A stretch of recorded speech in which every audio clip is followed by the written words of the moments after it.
Stephen Holt may matinding sinabi sa kanyang mga bashers at haters matapos ang kanyang performance sa Game 3 sa PBA Finals. At Scottie Thompson may panibagong milestone na naman sa PBA.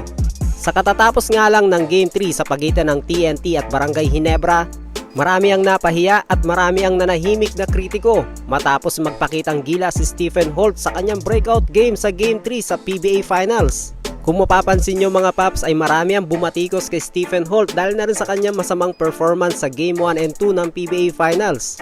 Kaya naman sa Game 3, todo bawi si Stephen Holt at umiscore ng 23 points. Sa first quarter pa lang ay talagang bumubulusok na itong si Stephen Holt.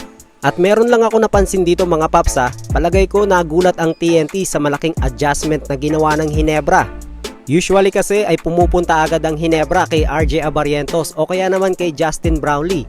Pero sa pagkakataong ito ay dumiretso agad sila kay Stephen Holt at ginawa naman ni Holt ang nararapat. Umatake agad siya sa basket at nung kumagat ang depensa ng TNT, drop pass na lang ang ginawa niya. Ganon din ang mga nangyari sa mga sumunod na possession. Diretso agad sila kay Stephen Holt at kapag nagkaroon siya ng pagkakataon ay hindi na siya nag-hesitate na tumira. Kung mapapansin natin ay palagi na lang malamya ang depensa kay Stephen Holt o kaya naman wide open siya. Patunay lang yan na hindi handa ang TNT sa diskarteng ginawa ng Ginebra sa kanila. Sa Game 1 and 2 kasi ay halos hindi naman agresibo itong si Stephen Holt. Kaya naman ang ending ay nakafocus lang ang depensa ng TNT kay Abarientos, Thompson at Brownlee. And good thing ay talaga naman tinake advantage ito ni Holt kaya naman tira lang siya ng tira. Pinuri din siya ni Coach Tim Cone dahil bukod sa kanyang magandang opensa ay maganda rin ang kanyang depensa kay Calvin Oftana sa buong laro. Pinagtanggol din ni Coach Tim Cone si Holt laban sa kanyang mga bashers. Ayon sa kanya ay hindi naman kailangan na laging mataas ang puntos para masabing nakakatulong ito sa isang team. At ngayon na muling nahanap ni Holt ang kanyang shooting touch, inaasahan ng Ginebra na magpapatuloy ang kanyang malaking kontribusyon habang umiinit pa ang laban sa finals.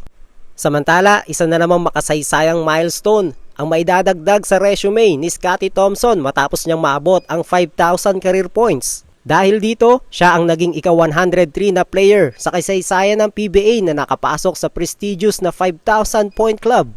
At ang milestone na ito ay naitala pa kasabay ng kanyang triple-double performance na tumulong sa Barangay Ginebra na kunin ang 2-1 series lead sa finals. Bata pa at nasa prime pa rin itong si Scottie Thompson kaya naman may chance pa siya na tumaas pa sa pwesto pagdating sa all-time scoring.